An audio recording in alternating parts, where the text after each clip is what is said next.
السلام علیکم ورحمۃ اللہ وبرکاتہ۔ خطبہ جمعہ مسجد نبی از ڈاکٹر علی بن عبد الرحمن الحذیفی حفظہ اللہ تعالی۔ موضوع ایمانی اخوت مسلم معاشرے کی ضرورت۔ ترجمہ شفقت الرحمان۔ 14 ذوالقعدہ 1439 بمطابق 27 جولائی 2018۔ پہلا خطبہ۔ تمام تعریفیں اللہ کے لیے ہیں، وہ غالب اور حکمت والا، مہربان اور نہایت رحم کرنے والا ہے۔ میں اپنے رب کی معلوم اور نامعلوم سب نعمتوں پر اسی کا شکر بجا لاتا ہوں۔ وہ ایسی ذات ہے جس کا ہمیشہ ذکر کیا جائے، بھلایا نہ جائے، اس کا شکر ادا کیا جائے، اس کی نافرمانی نہ کی جائے۔ وہ بے نیاز اور نہایت کرم کرنے والا ہے۔ میں گواہی دیتا ہوں کہ اللہ کے سوا کوئی معبود برحق نہیں، وہ یکتا ہے، اس کا کوئی شریک نہیں، وہ بلند و بالا اور عظیم ہے۔ میں یہ بھی گواہی دیتا ہوں کہ ہمارے نبی جناب محمد صلی اللہ علیہ وسلم اللہ کے بندے اور اس کے رسول ہیں۔ اللہ تعالیٰ نے آپ کو اچھی صفات کے ذریعے افضل ترین شخصیت بنایا۔ یا اللہ اپنے بندے اور رسول جناب محمد، ان کی آل اور راہ مستقیم کے رہنما صحابہ کرام پر درود و سلام اور برکتیں نازل فرما۔ حمد و صلات کے بعد تقوی الہی اپناؤ اور حصول تقوی کے لیے رضائے الہی والے کام کرو اور حرام کاموں سے بچو، کیونکہ متقی ہی کامیاب ہوں گے، جبکہ نافرمان اور فسادی لوگ ہی خسارہ اٹھائیں گے۔ مسلمانوں، مومن پہلے اپنے ایمان کی بدولت اور پھر اپنے بھائیوں کے ذریعے طاقتور بن جاتا ہے۔ مسلمان مشکلات اور سخت حالات میں رب پر ایمان سے مدد حاصل کرتا ہے۔ شبہات اور شہوتوں کے آنے پر بھی رب پر ایمان کے ذریعے تحفظ پاتا ہے۔ نیز فتنوں اور اندھیروں میں اپنے ایمان سے نور بصیرت حاصل کرتا ہے۔ اللہ تعالیٰ بھی اسے خوشحالی، صحت اور فراغت کی حالت میں حرام کاموں میں گرنے سے بچا لیتا ہے۔ اللہ تعالیٰ مسلمان کو ایمان کی وجہ سے دنیا میں بابرکت اور پرمسرت زندگی نوازتا ہے، جو اس کے لیے مفید بھی ہوتی ہے اور اس کا انجام بھی خوب اچھا ہوتا ہے۔ مومن اللہ پر ایمان کی بدولت وفات کے بعد بھی بلند درجات حاصل کرتا ہے۔ فرمانے باری تعالیٰ ہے، بلا شبہ جو لوگ ایمان لائے اور نیک عمل کرتے رہے، ان کے ایمان کی وجہ سے ان کا پروردگار انہیں ایسے نعمتوں والے باغوں کی راہ دکھلائے گا جن کے نیچے نہریں بہ رہی ہوں گی۔ وہاں ان کی صدا سبحان اللہ ہوگی اور ان کی آپس میں دعا السلام علیکم ہوگی، اور ان کی آخری گفتگو یہ ہوگی، ہر طرح کی تعریفیں اللہ کے لیے ہیں جو تمام جہانوں کا پروردگار ہے۔ سورہ یونس آیت 9 اور 10۔ سیدنا سلمان رضی اللہ عنہ بیان کرتے ہیں کہ رسول اللہ صلی اللہ علیہ وسلم نے فرمایا، مومن کا معاملہ بہت تعجب خیز ہے کہ اس کے تمام معاملات خیر کا باعث ہوتے ہیں، اور یہ صرف مومن کا ہی خاصہ ہے۔ اگر اسے خوشی ملے تو شکر کرتا ہے اور یہ شکر اس کے لیے خیر ہے، اور اگر اسے تکلیف پہنچے تو صبر کرتا ہے اور یہ صبر اس کے لیے خیر ہے۔ اس حدیث کو امام مسلم نے روایت کیا ہے۔ اس لیے مومن اپنے ایمان کی بدولت ہمیشہ معزز، خوشبخت اور کامیاب ہی ہوتا ہے۔ اسی طرح مومن اپنے بھائیوں کے سہارے طاقتور رہتا ہے، کیونکہ اسلامی اخوت خونی اخوت سے زیادہ مضبوط اور قوی ہوتی ہے۔ یہی وجہ ہے کہ مسلمان اور کافر ایک دوسرے کے وارث نہیں بن سکتے۔ چنانچہ رسول اللہ صلی اللہ علیہ وسلم کا فرمان ہے، کوئی مسلمان کسی کافر کا اور کوئی کافر کسی مسلمان کا وارث نہیں بن سکتا۔ اس حدیث کو امام بخاری اور امام مسلم نے اسامہ بن زید رضی اللہ عنہما سے روایت کیا ہے۔ اس لیے اسلامی اخوت انتہائی مضبوط ترین تعلق، ناتا اور رشتہ ہے۔ فرمانے باری تعالیٰ ہے، مومن مرد و خواتین آپس میں ایک دوسرے کے مددگار ہیں، وہ بھلائی کا حکم دیتے ہیں اور برائیوں سے روکتے ہیں، نمازوں کی پابندی کرتے ہیں، زکوٰۃ دیتے ہیں، اور اللہ کی اور اس کے رسول کی بات مانتے ہیں۔ یہی لوگ ہیں جن پر اللہ تعالیٰ بہت جلد رحم فرمائے گا۔ اللہ تعالیٰ غلبے والا اور حکمت والا ہے۔ اسی طرح فرمایا، بے شک مومن آپس میں بھائی بھائی ہیں۔ سورہ حجرات آیت 10۔ اور نبی صلی اللہ علیہ وسلم کا فرمان ہے، مسلمان کا بھائی ہے، وہ اس پر کبھی ظلم نہیں کرتا، نہ ہی اسے رسوا کرتا ہے۔ اس حدیث کو امام مسلم نے روایت کیا ہے۔ لہذا اسلامی اخوت کی بنا پر باہمی دینی مدد اور مضبوط اتحاد سامنے آتا ہے۔ اللہ تعالیٰ نے نبی صلی اللہ علیہ وسلم کو مخاطب کرتے ہوئے فرمایا، اللہ تعالیٰ نے اپنی مدد سے اور مسلمانوں کے ذریعے آپ کو قوت بخشی، ان کے دلوں میں باہمی الفت بھی اسی نے ڈالی۔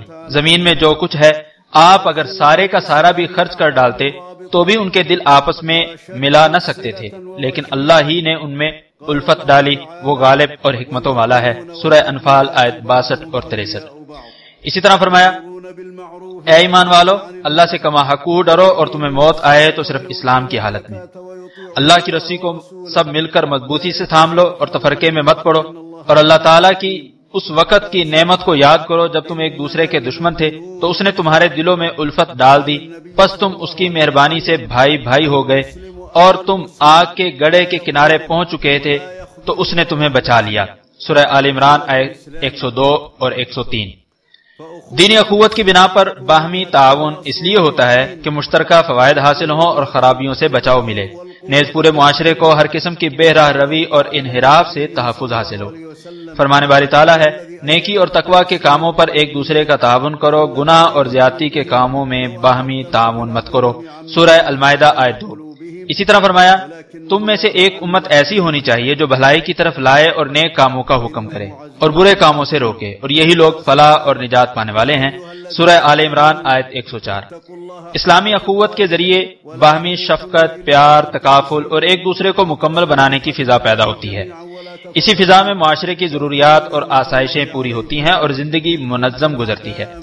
نبی صلی اللہ علیہ وسلم کا فرمان ہے، باہمی محبت، شفقت اور پیار میں مسلمانوں کی مثال ایک جسم کی مانند ہے، اگر اس کا ایک عضو بھی بیمار ہو تو اس کی وجہ سے سارا جسم بے خوابی اور بخار کسی کیفیت میں مبتلا رہتا ہے۔ اس حدیث کو امام بخاری اور مسلم نے ابو موسیٰ اشعری رضی اللہ تعالیٰ عنہ سے روایت کیا ہے۔ مسلمانوں میں محبت عام ہو تو اس سے زندگی پرلطف بن جائے گی۔ آپ صلی اللہ علیہ وسلم کا فرمان ہے، قسم ہے اس ذات کی جس کے ہاتھ میں میری جان ہے، تم اس وقت تک جنت میں نہیں جا سکتے جب تک تم مومن نہ بن جاؤ، اور تم اس وقت تک مومن نہیں بن سکتے جب تک آپس میں محبت نہ کرنے لگو۔ کیا میں تمہیں ایسی چیز نہ بتلاؤں کہ اگر تم اسے کر لو تو آپس میں محبت کرنے لگو؟ تم آپس میں سلام عام کرو۔ مسلم اقوام زندگی اس وقت تک نہیں سنور سکتی جب تک ہم اسلامی اخوت کے حقوق ادا نہیں کرتے۔ انہی حقوق میں سے کچھ واجبات رب تعالیٰ کے لیے ہیں، ان میں سے سب سے بڑا واجب اللہ تعالیٰ کی وحدانیت اور عبادت ہے، جبکہ کچھ واجبات مخلوق کے لیے ہیں، اور ان میں سے مسلمانوں کے حقوق 3 درجوں میں منقسم ہیں۔ اعلیٰ ترین درجہ ایثار ہے۔ اس کا مطلب یہ ہے کہ کسی دوسرے مسلمان کی ضرورت اور حاجت کو اپنی ذاتی ضرورت پر ترجیح دیں۔ یہ درجہ مہاجرین اور انصار رضی اللہ عنہم بھی حاصل کر چکے ہیں۔ اللہ تعالیٰ کا فرمان ہے، اور انصاریوں نے مدینہ میں اور ایمان میں مہاجرین سے پہلے جگہ بنا لی۔ انصاری اپنی طرف ہجرت کر کے آنے والوں سے محبت کرتے ہیں، اور مہاجرین کو جو کچھ دے دیا جائے اس کے متعلق اپنے دلوں میں کوئی تنگی نہیں رکھتے، بلکہ خود انہیں اپنے اوپر ترجیح دیتے ہیں، گو انصاریوں کو خود کتنی ہی سخت حاجت ہو، اور جو بھی اپنے نفس کے بخل سے بچا لیا گیا وہی کامیاب اور بامراد ہے۔ سورہ حشر آیت 9۔ اگر ایمان کامل ہو تو ایثار ہر زمانے اور ہر جگہ بار بار دیکھنے میں آتا ہے۔ تاریخ نے مختلف ادوار کے ایثار والے بہت سے واقعات محفوظ کر رکھے ہیں۔ اس کے بعد درمیانی درجہ یہ ہے کہ انسان اپنے لیے بھی وہی پسند کرے جو دوسروں کے لیے پسند کرتا ہے۔ چنانچہ انس رضی اللہ عنہ کہتے ہیں کہ رسول اللہ صلی اللہ علیہ وسلم نے فرمایا، تم میں سے کوئی اس وقت تک مومن نہیں ہو سکتا جب تک وہ اپنے بھائی کے لیے بھی وہی کچھ پسند نہ کرے جو اپنے لیے پسند کرتا ہے۔ اس حدیث کو امام بخاری اور مسلم نے روایت کیا ہے۔ اور سب سے نچلا درجہ یہ ہے کہ تم اپنے بھائی کو اپنے شر سے محفوظ کر دو، اس لیے تم اس کی جان، مال، عزت آبرو پر ظلم مت ڈھاؤ، اپنی زبان سے اسے محفوظ رکھو، اس کے حقوق پر دست درازی نہ کرو، اس کے حقوق سلب مت کرو، نہ ہی حقوق میں رکاوٹ بنو، نیز اللہ کی توفیق سے جس قدر ممکن ہو اس کا بھلا کر دو۔ اس بارے میں رسول اللہ صلی اللہ علیہ وسلم نے ابو ذر رضی اللہ عنہ کو فرمایا تھا، یہ کہ تم اپنے شر کو لوگوں سے روک لو تو بے شک یہ تمہاری طرف سے اپنے اوپر صدقہ ہے۔ مسلمانوں، گمراہ کن بدعات اسلامی اخوت کے لیے زہر قاتل ہیں، کیونکہ بدعتی شخص اپنی بدعت کے مخالفین سے بغض رکھتا ہے۔ مسلمانوں کے دلوں کو وہی عقیدہ متحد کر سکتا ہے جو رسول اللہ صلی اللہ علیہ وسلم، صحابہ کرام اور ان کے نقش قدم پر چلنے والوں کا تھا۔ وہ سب کے سب اللہ کے لیے ایک دوسرے سے محبت کرنے والے ہیں، حتیٰ کہ آج کا مسلمان بھی ان سب سے محبت کرتا ہے۔ فرمان باری تعالیٰ ہے، اور جو ان کے بعد آئے وہ کہیں گے، اے ہمارے پروردگار ہمیں بھی بخش دے اور ہمارے ان بھائیوں کو بھی جو ہم سے پہلے ایمان لا چکے تھے، اور ہمارے دلوں میں ان کے لیے قدورت نہ رہنے دے جو ایمان لائے ہیں۔ اے ہمارے پروردگار تو بڑا مہربان اور رحم کرنے والا ہے۔ سورہ حشر آیت 10۔ اسلامی اخوت کے لیے یہ بھی مضر ہے کہ دنیا کو آخرت پر ترجیح دی جائے اور دنیا کے لیے نیچے گر جائیں۔ اس وقت عام طور پر لوگوں کے تعلقات دنیاوی مفادات کے لیے ہی قائم ہیں۔ دنیا کی چکا چوند رنگینیاں ہی باہمی رنجشوں اور نفرتوں کا باعث ہیں۔ اسی طرح ظلم بھی اسلامی اخوت کے لیے نقصان دہ ہے۔ ظلم کے پھیلنے، حقوق سلب کرنے یا حقوق میں رکاوٹ بننے سے اخوت پر حرف آتا ہے، کیونکہ انسان اپنے اوپر ظلم کرنے والے سے نفرت کرتا ہے بلکہ انتقام بھی لیتا ہے۔ اسلامی اخوت کو حسد بھی نقصان پہنچاتا ہے۔ حسد انسان کو بغاوت اور جارحیت پر ابھارتا ہے۔ اسلامی اخوت کے لیے خود پسندی بھی مضر ہے کہ انسان اپنے آپ کو کامل سمجھے اور دوسروں کو حقیر اور کمتر جانے۔ مسلم اقوام آپ سب کو جسمانی طور پر اسلام کے فرائض نے مختلف مواقع پر اکٹھا کیا ہے، مثلا حج، عمرہ، نماز جمعہ، نماز با جماعت اور عید وغیرہ کے موقع پر۔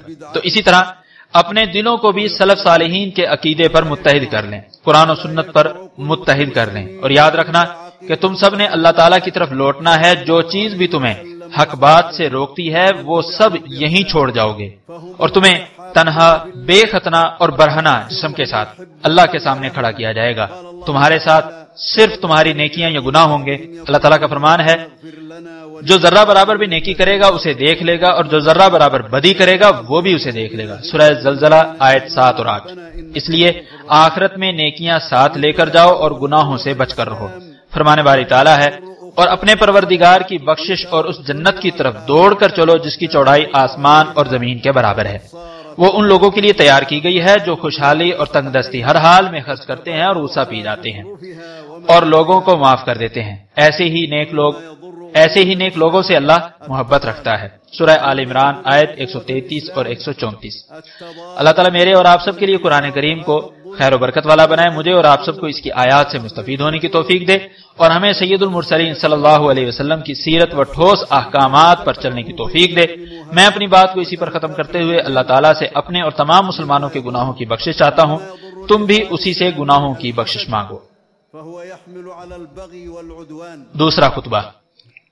ہر حالت میں تمام تعریفیں اللہ کے لیے ہیں۔ ہم جہنمیوں کی حالت سے اللہ کی پناہ مانگتے ہیں کہ جنہیں ان کے گناہوں نے رسوائی اور عذاب میں ڈال دیا۔ میں عظیم نعمتوں پر اپنے پروردگار کی حمدخوانی کرتا ہوں اور گواہی دیتا ہوں کہ اس کے علاوہ کوئی معبود برحق نہیں، وہ اکیلا ہے، اس کا کوئی شریک نہیں، وہ بہت بڑا اور اعلیٰ ہے۔ اور میں یہ بھی گواہی دیتا ہوں کہ ہمارے نبی اور سربراہ محمد صلی اللہ علیہ وسلم اس کے بندے اور رسول ہیں۔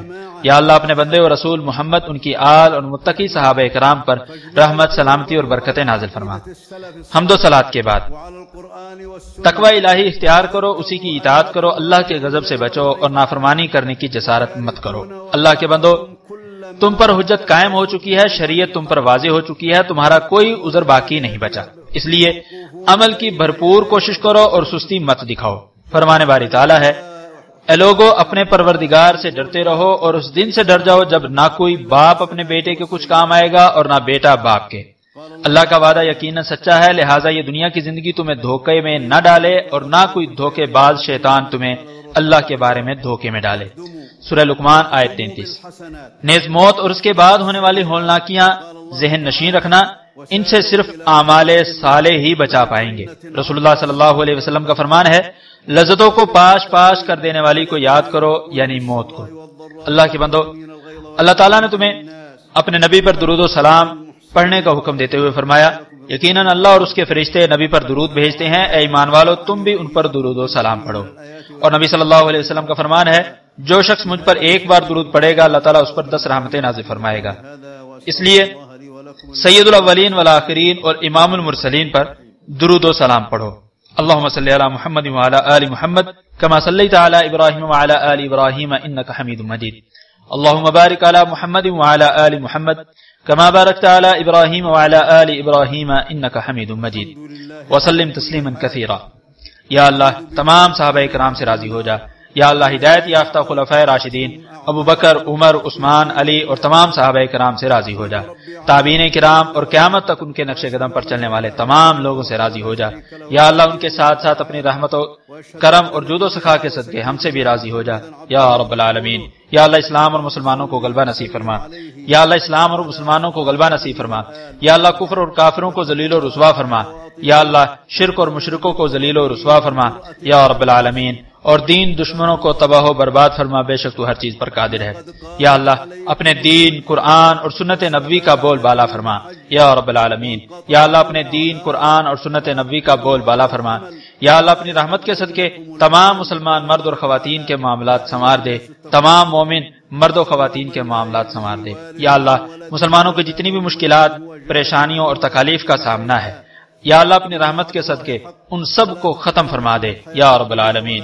یا اللہ کمزور مسلمانوں پر رحم فرما، یا اللہ ان کے معاملات خود ہی سنوار دے یا اللہ یا ذوالجلال والاکرام۔ جتنے بھی مسلمان خوف زدہ ہیں انہیں امن و امان عطا فرما، مسلمان بیماروں کو شفا یاب فرما یا ذوالجلال والاکرام۔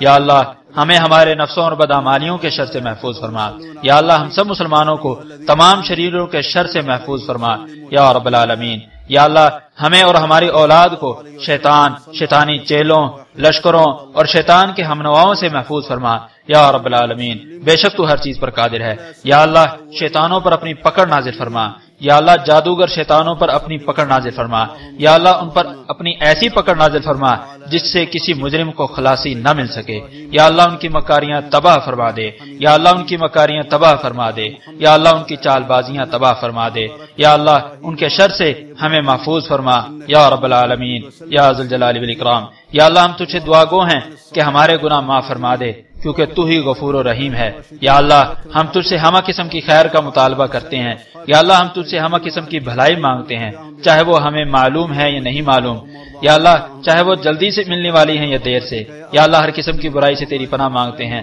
چاہے وہ برائی ہمیں معلوم ہے یا نہیں معلوم، چاہے وہ جلد آنے والی ہے یا دیر سے۔ یا اللہ یا ذوالجلال والاکرام ہم تجھ سے دعا گو ہیں کہ ہمارے دلوں کو اپنی اطاعت پر ثابت قدم بنا دے۔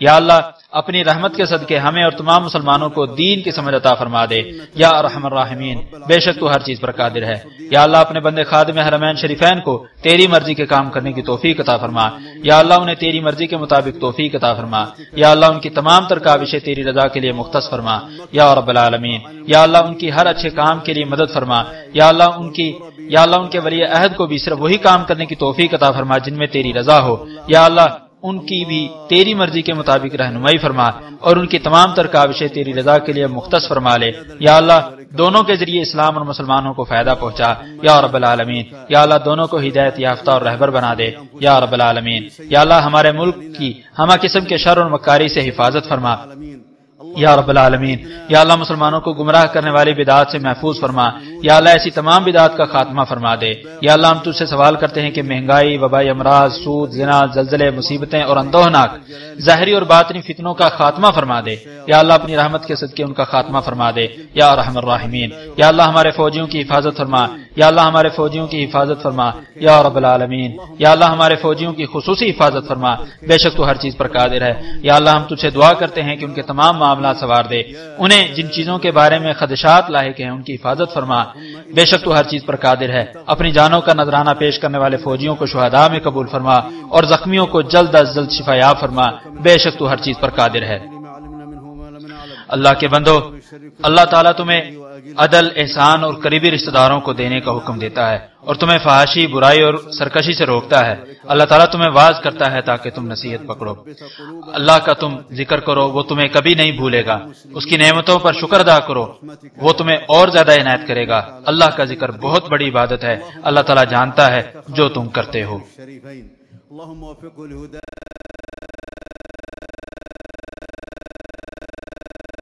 اذكروا هادم اللذات يعني الموت. عباد الله، إن الله وملائكته يصلون على النبي يا أيها الذين آمنوا صلوا عليه وسلموا تسليما. وقد قال صلى الله عليه وسلم: من صلى علي صلاة واحدة صلى الله عليه بها 10. فصلوا وسلموا على سيد الأولين والآخرين.